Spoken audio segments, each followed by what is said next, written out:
بسم اللہ الرحمن الرحیم۔ میں اصغر علی تبسم ہوں۔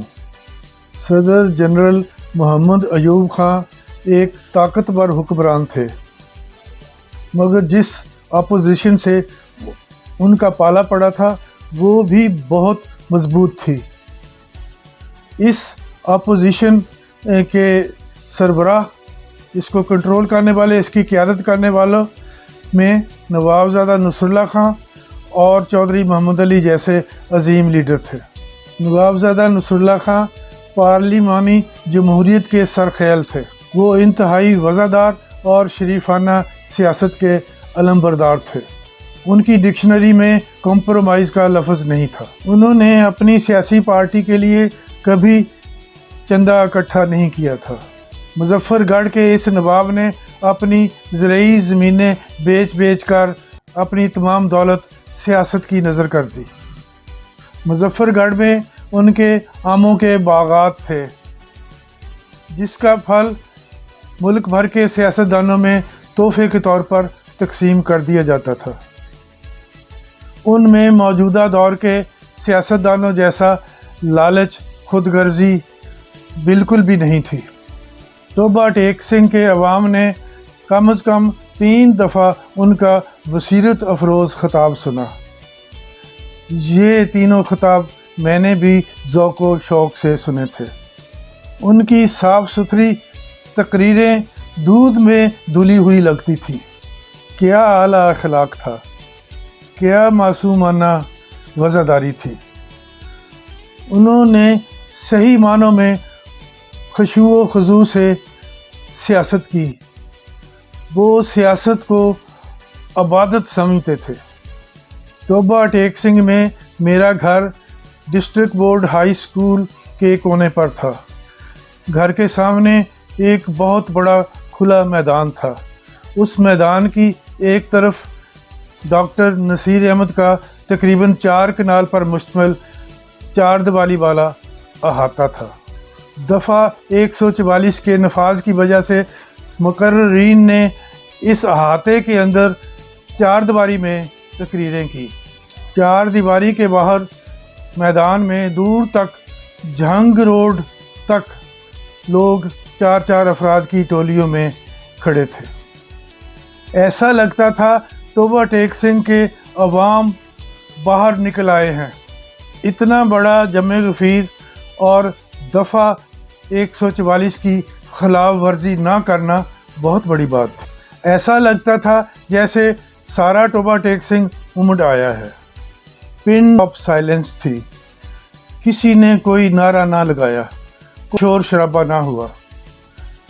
پولیس کی بھاری نفری موجود تھی، لیکن کوئی پکڑ دھکڑ نہ ہوئی، کوئی تشدد نہ ہوا، کوئی لاٹھی چارج نہ ہوا۔ یہ میں کسی خواب کی تفصیل نہیں بیان کر رہا، میں مشہور و معروف آمر صدر محمد ایوب خان کے دور حکومت کی بات کر رہا ہوں۔ میں خود اپنے گھر کی چھت پر بیٹھا سیاست کے سچے پیر و مرشد نوابزادہ نصر اللہ خان کی تقریر سن رہا تھا۔ صدر جنرل محمد ایوب خان اپوزیشن کی یہ تقریریں سن کر تلملا اٹھتے تھے۔ سخت قوانین اور سخت احکام کے باوجود پولیس نوابزادہ نصر اللہ خان، چودھری محمد علی اور ایم حمزہ پر ہاتھ نہ ڈال سکی، کیونکہ وہ ہمیشہ قانون اور اخلاق کے دائرے میں رہ کر بات کرتے تھے۔ پارلیمانی جمہوریت کے آداب سکھانے کے لیے محکمہ تعلیم کو چاہیے کہ ان رہنماؤں کے جمہوری افکار عامریت کے مقابلے میں ان رہنماؤں نے جو جمہوری روایات قائم کی تھی اور پارلیمانی جمہوریت کے لیے ان کی پرامن جدوجہد، سیاست میں امانت، دیانت اور عبادت جیسے موضوعات کو نصاب تعلیم میں شامل کیا جائے۔ افسوس نوابزادہ نصر اللہ خان جیسے جمہوریت کے علمبردار، حق اور سچ پر کبھی کمپرومائز نہ کرنے والے سیاستدان اب نایاب ہو گئے ہیں۔ دراصل پاکستانی معاشرہ ہمیشہ غریبانہ معیشت کا شکار رہا۔ معاشی بدحالی کے ماحول میں اگر کوئی حق سچ کے سامنے کھڑا ہوتا ہے تو اکثر حکمران اس پر وحشیانہ تشدد کرتے ہیں، اسے جیل میں ڈال دیتے ہیں، یہاں تک کہ ان کے لواحقین تک کو گرفتار کر لیتے ہیں اور ان پر مصیبت بن جاتے ہیں۔ ایسے حالات میں نوجوانوں کا تشدد کے سامنے کھڑا ہونا اکثر مشکل ہو جاتا ہے۔ سیاسی کارکن جیل میں ہوتے ہیں اور ان کے پیچھے ان کے لواحقین کی دیکھ بھال کرنے والا کوئی نہیں ہوتا۔ پی ڈی ایم کی 16 ماہ کی حکومت میں سیاسی کارکنوں پر جو تشدد کیا گیا، جو ظلم و ستم ان پر روا رکھا گیا، ایسا ظلم و تشدد تحریک پاکستان کے دوران 1946 اور 1947 میں انگریز حکمرانوں نے مسلمانوں پر کیا ہوتا تو خدا نہ خواستہ پاکستان مارز وجود میں نہ آتا۔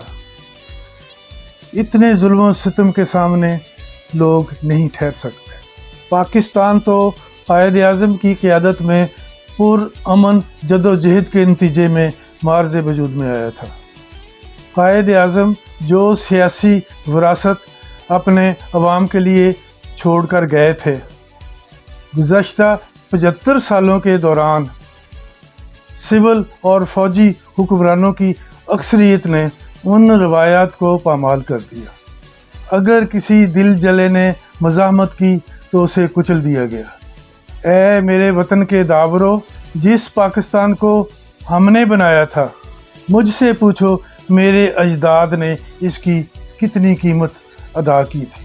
مجھے یاد ہے پاکستان جو سقوط ڈھاکہ سے پہلے مغربی پاکستان کہلاتا تھا، جنرل محمد ایوب خان، جنرل محمد ضیاء الحق اور جنرل پرویز مشرف کے ادوار حکومت کے مقابلے میں پی ڈی ایم کی 16 ماہ کی حکومت میں سیاسی کارکنوں پر جو تشدد کیا گیا، پاکستان کی تاریخ میں اس کی مثال نہیں ملتی۔ پی ڈی ایم کی حکومت میں تو بچوں، عورتوں اور معمر افراد کو بھی نہ بخشا گیا۔ قانون کی دھجیاں اڑا دی گئیں، سپریم کورٹ کے فیصلوں کو ہوا میں اڑا دیا گیا۔ پی ڈی ایم کے رہنماؤں نے اپنے ذاتی مفادات پورے کرنے کے لیے اور اپنی حکمرانی کو قائم رکھنے کے لیے، نیب میں اپنے کیس ختم کروانے کے لیے، اسٹیبلشمنٹ سے غلط بیانی کر کے معاملات میں بگاڑ پیدا کیا گیا۔ اب بھی وقت ہے کہ ہم اپنے اپنے گریبانوں میں جھانک کر دیکھیں، عزت اور وقار کے ساتھ اپنی خود احتسابی کریں۔ ہم میں اتنی جرت ہونی چاہیے کہ ہم اپنی غلطیوں کو فراخ دلی سے تسلیم کریں اور اس کا ازالہ کرنے کی کوشش کریں۔ اپنی انا کو چھوڑ کر عفو درگزر سے کام لیں۔ طاقتور قانون اور آئین کا احترام کریں اور عدلیہ انصاف کو یقینی بنائے تو حالات میں سدھار پیدا ہو سکتا ہے، حالات اچھے ہو سکتے ہیں۔ نکیاں نکیاں گلاں پچھوں لڑتے ہیں، نکیاں نکیاں گلاں پچھوں لڑتے ہیں، مگروں پچھتاؤندے ہیں ہو کے پردے ہیں، ایویں نوکا جھوکا کر کے اڑدے ہیں، ایویں نوکا جھوکا کر کے اڑدے ہیں، اصغر علی تبسم اتھوں چلدے ہیں۔ ਲੋਕੀ